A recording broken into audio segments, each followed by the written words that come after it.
caso, la ruta enzimática que se activa se llama ruta de las canquinasas, ¿sí?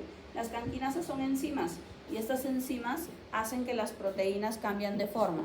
Imagínense que ustedes tienen una proteína gordita y la hacen flaquita, ¿sí? Eso es lo que hace la canquinasa, transforma las proteínas, agregándoles fosfatos, quitándole los fosfatos, lo que hace es cambia la proteína de forma, ¿ok? Entonces, conversamos nosotros en la práctica de que las vesículas llenas de neurotransmisor que están ahí, ¿sí? En el botón terminal, pero que estas no se pueden liberar porque están ancladas al citoesqueleto del axón, ¿sí? Y entonces también conversamos que el famoso complejo SNER tiene dos partes. Una parte de proteínas que están adosadas a la membrana de la vesícula y otra parte de las proteínas que están adosadas a la membrana presináptica, ¿sí? Acá está, miren. Esta es la parte de proteína que está adosada a la vesícula. Y acá, en esta zona que se llaman los sitios activos, van a estar las proteínas que están adosadas a la membrana presináptica, ¿ok? Mientras no haya calcio, las proteínas están separadas, ¿sí? Porque la forma que tienen no le permite juntarse, ¿ok? Pero cuando el calcio entra y activa las canquinasas cambian la forma de estas proteínas y al cambiar de forma, las proteínas se juntan, como si fueran dos magnetos, tratan de pegarse. Y eso va a hacer que la vesícula termine acá, miren, pegadita a la membrana presináptica, ¿sí? Se va a pegar la vesícula en la membrana presináptica en los sitios activos y las dos membranas se van a fusionar, ¿sí? Y no solo se van a fusionar, sino que después de fusionarse acá se va a formar como un hueco o un agujero que se llama poro de exocitosis y por ahí se va a salir el neurotransmisor, ¿ok? Entonces, si no hubiera potencial de acción, no entra el calcio. Si no entra el calcio, no se activa el complejo SNARE, ¿sí? O SNER. Y si no se activa el complejo SNER, no se libera el neurotransmisor. Por eso les decía, en la neurona es fundamental el potencial de acción, porque el potencial de acción determina la liberación de los neurotransmisores, ¿ok? ¿Y por qué es tan importante que se libere el neurotransmisor? Por lo siguiente, a ver, la sinapsis es la comunicación de la neurona con otra célula. No necesariamente de neurona con neurona, ¿eh? Porque, por ejemplo, la neurona con el músculo esquelético en la unión neuromuscular es una sinapsis. O la comunicación de una neurona autonómica con una víscera hueca es una sinapsis, ¿ok? Entonces, sinapsis es que una neurona se comunique con otra célula. ¿Qué es esa otra célula? Puede ser una neurona o puede ser cualquier otro tipo de célula, ¿ok? Hay dos tipos de sinapsis, las sinapsis eléctricas y las sinapsis químicas, ¿ok? En las sinapsis eléctricas, la membrana pre y la membrana post están superpuestas. Quiere decir que en realidad no hay espacio de sinapsis, porque están una contra la otra. Y al estar una contra la otra, están unidas por canales de iones que se llaman gap junctions o uniones de hendidura. De esa manera, por ejemplo, si aquí se concentra el sodio y esto se despolariza, ¿sí? Este mismo sodio se mete por aquí, se va al otro lado y acá también despolariza, ¿sí? Y después, si este mismo sodio quiere, se puede volver a regresar por acá y otra vez repite la despolarización acá. Esa comunicación en la cual las corrientes van de un lado a otro se llama comunicación bidireccional, porque puede ir en sentido anterógrado y puede ir en sentido retrógrado. Nosotros no tenemos este tipo de sinapsis. Se describe que las podríamos tener en la retina, pero en realidad no es la sinapsis típica.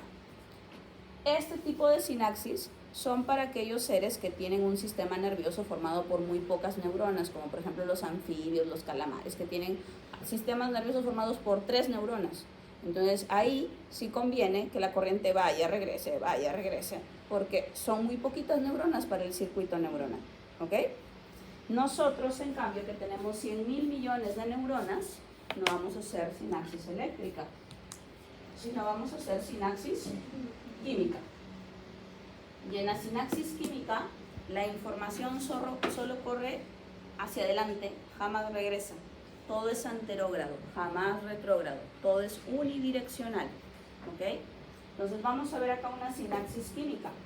En una sinapsis química, la membrana pre y la membrana post sí están separadas. Sí hay un espacio real, y ese espacio real se llama espacio sináptico o hendidura sináptica. ¿Ok?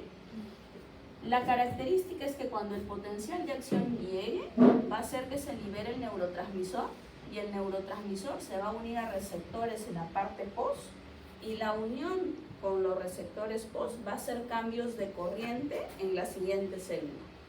¿Ok? Pero jamás la corriente que se genere acá va a poder regresar para arriba. ¿Sí? La corriente puede seguir avanzando a las siguientes neuronas, pero jamás va a regresar. ¿Por qué? Porque las corrientes se transfieren a través de sustancias químicas. No es que el ion va de aquí para acá, no. Lo que yo trabajo es una sustancia química, y la sustancia química es la que cambia el ion en la siguiente neurona.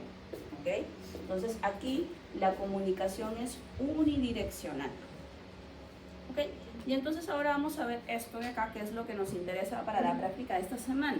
A ver, una cosa es potencial de acción y otra cosa es potencial postsináptico. ¿Ok? No son lo mismo. ¿Sí? Recuerdan que la semana pasada yo les dije que cuando nosotros veíamos este esquemita de acá, de una sinapsis, y esta era la primera neurona, y esta era la segunda, ¿qué parte de la primera neurona era esto que veíamos como presináptico? El botón terminal del axón, o sea, esto es axón, ¿verdad? ¿Sí? Y en cambio esto que veo yo como presináptico, esto es una dendrita. ¿Ok? Entonces miren lo que va a pasar. Existen diferentes tipos de neurotransmisores para las sinapsis químicas. Algunos de estos van a ser excitatorios, otros van a ser inhibitorios. ¿Ok? ¿De qué depende que sean excitatorios o inhibitorios? ¿De qué tipo de corriente iónica genera? ¿Ok? Vamos a empezar con los excitatorios. ¿Sí? El que vamos a estudiar esta semana en la práctica se llama glutamato. Es el principal neurotransmisor excitatorio del sistema nervioso, tanto en el central como en el periférico. O sea, en general, es el principal neurotransmisor excitatorio de nuestro cuerpo. ¿Ok? Tiene una característica. Este neurotransmisor lo vamos a llamar excitatorio porque va a producir esta cosita que se llaman los PECs, que seguro ya la vieron en su guía de práctica. ¿Sí? Los PECs, dice por un lado los PECs, por otro lado dice los PICs. Vamos a aprender qué es un PECs y qué es un PICs. Okay. ¿Qué son los PECs? Los PECs son los potenciales postsinápticos excitatorios. ¿Cómo consigo yo que hay un PECs? Hay dos formas de que yo pueda conseguir un PECs. Entrada de sodio o entrada de calcio. ¿Sí?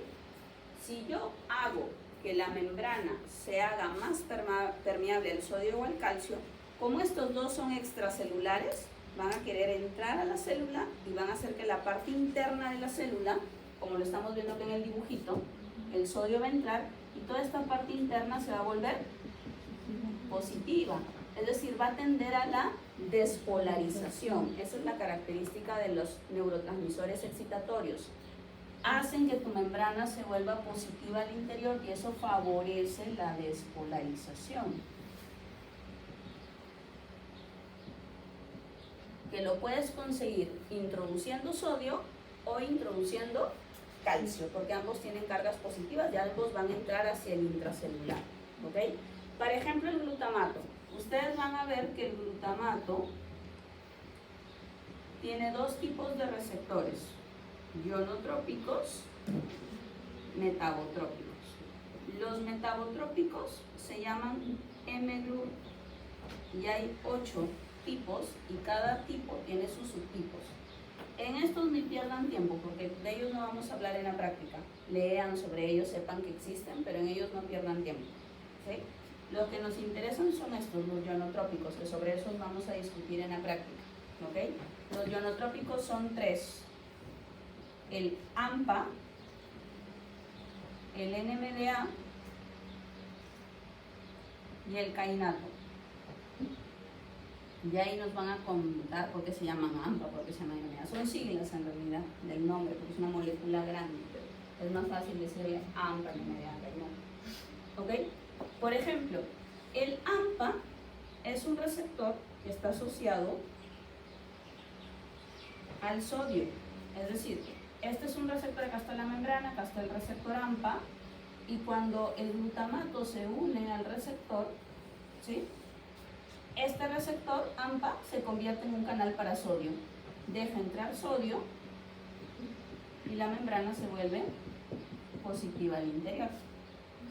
El NMDA, algo similar, es un receptor asociado al sodio y al calcio. Quiere decir que cuando el glutamato se une al NMDA, no solo entra sodio, sino también entra calcio. E incluso entre los dos, el que más ingresa por un receptor NMDA es el calcio. ¿Okay? Entonces van a leer sobre ellos porque vamos a hablar sobre estos receptores en la práctica. ¿Okay? Entonces, lo que hace el glutamato es producir PEX. ¿Sí? ¿Por qué PEX? Porque la membrana se vuelve positiva. ¿Sí? Entonces imaginemos que esta neurona tiene acá glutamato y que este glutamato se ha liberado y se ha unido acá a sus receptores. ¿Okay? En la dendrita, porque ojo, esta es la dendrita, no es el cuerpo ni el axón, habíamos dicho que la membrana posináptica es la dendrita. Los receptores posinápticos están en las espinas dendríticas. ¿Okay? Aquí en la dendrita, esta membrana se va a hacer positiva, es decir, aquí van a aparecer PEX. Perfecto. ¿Okay? Diferente, por ejemplo, así en lugar de glutamato, esto fuera GABA o glicina. ¿Sí? El GABA y la glicina son neurotransmisores inhibitorios. ¿Okay? El GABA es el principal neurotransmisor inhibitorio del sistema nervioso central y la glicina del sistema nervioso periférico. El GABA está en la corteza cerebral, en el tronco encefálico, mientras que la glicina está en la médula espinal o en los núcleos de los pares craneales. ¿Ok? ¿Cómo es que un neurotransmisor es inhibitorio? Un neurotransmisor es inhibitorio cuando produce PICs, potenciales posinápticos inhibitorios. ¿Ok? Hay dos formas de que un neurotransmisor produzca PICs. ¿Sí? O permite la entrada de cloro o permite la salida de potasio. ¿Sí? ¿Cómo es esto? Por ejemplo, si yo dejo entrar cloro, si yo abro canales para cloro, el cloro que es extracelular va a querer entrar. Y cuando entre, todo esto se va a volver negativo. ¿Okay? Lo mismo, si yo abro canales para potasio, el potasio va a querer salir. Y cuando el potasio se salga, toda la carga positiva se va a ir para afuera y el interior se va a volver negativo. Entonces, cualquier neurotransmisor que permita cualquiera de estos mecanismos va a formar PICs. Por ejemplo, el GABA. ¿Sí? El GABA también tiene dos tipos de receptores, ionotrópicos y uno que es metagotrópico. El ionotrópico se llama receptor GABA A y receptor GABA C. ¿Sí? Y el metagotrópico es el receptor GABA B. ¿Okay? Los receptores ionotrópicos, el A y el C, trabajan por la entrada de cloro. ¿Sí? Y el metagotrópico, que es el receptor GABA B, trabaja con la salida de potasio. Pero el efecto al final es el mismo. Cualquiera de ellos lo que te va a producir es PICs. ¿Sí? Va a hacer que tu membrana interna se vuelva más negativa incluso de lo que ya estaba en reposo. Por lo tanto, los PICs tienden a ¿qué cosa? Si los PICs tienden a despolarizar, los PICs tienden a hiperpolarizar, porque están volviendo esto más negativo de lo que es en reposo. ¿Sí? Hiperpolarización. Mientras que los PECs tienden a despolarizar, los PICs tienden a hiperpolariza. Ya. Pero ahora vamos a aterrizar esto a lo más complejo, que es la integración sináptica, ¿ok? Vamos a aterrizarlo para esa parte. A ver, ya sabemos el mecanismo por los cuales los neurotransmisores pueden producir PECs o PICs. Pero ahora apliquémoslo a lo real. ¿Sí? Hemos dicho que los potenciales posinápticos no son potenciales de acción. Son cambios transitorios en la membrana posináptica, en la carga de la membrana posináptica. ¿Y por qué no son potenciales de acción? Ah, porque los potenciales de acción no se crean en las dendritas, ¿verdad? Los potenciales de acción, ¿dónde se creaban? En el cono axónico. Quiere decir que esta segunda neurona, esta es su dendrita, acá está su soma. Imaginemos que acá empieza su axón y este es el segmento inicial, ¿no?, del cono axónico. ¿Sí? El potencial de acción se tiene que formar aquí. ¿Ok? Entonces vamos a ver cómo formamos el potencial de acción. Estos no son potenciales de acción, estos son solo cambios en la carga de la membrana. ¿Ok? Supongamos que por aquí está llegando glutamato y aquí yo estoy recibiendo PEX. Pero por acá, con la zona, por acá yo tengo otra neurona, miren, otra primera neurona. Y esta primera neurona ya no tiene glutamato, sino tiene GABA. ¿Sí? Y acá, por otro lado, esta neurona tiene otras dendritas y estas dendritas tienen receptores para GABA. Significa que acá ya no va a haber PEX, sino que va a haber PIPs. Entonces, miren, esta misma neurona está recibiendo por un lado PEX y por otro lado PIPs. ¿Ok? Porque está recibiendo influencia de varias neuronas. Acuérdense, una neurona es influenciada por múltiples neuronas. Ese principio se llama principio de convergencia. ¿Ok? Y a su vez, una neurona influencia a múltiples neuronas. Ese principio se llama principio de divergencia. Quiere decir que en el sistema nervioso no es como que yo tenga esta neurona que sigue a esta y sigue a esta. No, así no es. Sino que yo tengo esta neurona que a su vez se conecta con esta, y esta a su vez se conecta con otras dos, y así, y es como un árbol, ¿no?, inmenso. Y acá esta recibe influencia de esta, de esta, de esta. Eso es lo que hace complejo a nuestro sistema nervioso y que permite que hagamos cosas obviamente recontra diferentes a lo que hacen los seres más inferiores, como los animales, etc., ¿no? La complejidad de nuestra conexión entre neuronas. Entonces, ¿pero y cómo se da esta conexión? A ver, yo tengo por acá PEX y por acá PIX. ¿Cómo sabe mi neurona si tiene que hacer o no tiene que hacer potencial de acción? ¿Quién tiene que tomar esa decisión? ¿Quién es el centro integrador en la neurona? El soma. Ahí viene el papel del soma, ¿sí? El soma es el que tiene que hacer la suma de los potenciales posinápticos. Por eso acá en una parte de sus PPTs dice: los principios de integración sináptica se basan en un proceso que se llama sumación. ¿Sí? ¿Y en qué consiste esta sumación? Como en cualquier proceso de suma. A ver, imagínense que acá los PECs fueran más que los PICs, que esta neurona estuviera recibiendo más glutamato que GABA, ¿sí? Y que acá esto fuera como un más 4 y este fuera como un menos 2. ¿Sí? Porque yo estoy recibiendo más glutamato que GABA. ¿Sí? Pregunta, ¿cuánto da menos 2 más 4 si yo lo sumo? 2 con qué signo? Más. Entonces pregunta, ¿quién ganó? ¿Lo positivo o lo negativo? ¿Sí? Entonces, ¿cuál creen que va a ser la decisión del soma? Despolarizarse. Y despolarizarse implica empezar un potencial de acción. ¿Okay? Entonces, cuando los PECs le ganan a los PICs, esta neurona va a empezar un potencial de acción aquí en el segmento inicial y lo va a mandar hacia abajo para liberar neurotransmisores. ¿Okay? Pero ¿qué pasaría si los PICs le ganan a los PECs? Ya fuera al revés, acá es menos 4 y acá es más 2. Menos 2. Ya está. ¿Qué decisión toma la neurona? ¿Se despolariza? No. Están ganando los PICs a los PECs. ¿Qué hacían los PICs? Hiperpolarizan. Entonces, no solamente no va a haber potencial de acción, sino que la carga en este axón se va a volver incluso más negativo que el reposo. La neurona se va a hiperpolarizar. ¿Y por qué es importante hablar de esto? Porque si la neurona se hiperpolariza por la acción de los neurotransmisores inhibitorios, el potencial de membrana se está alejando aún más del umbral, ¿verdad? ¿Sí?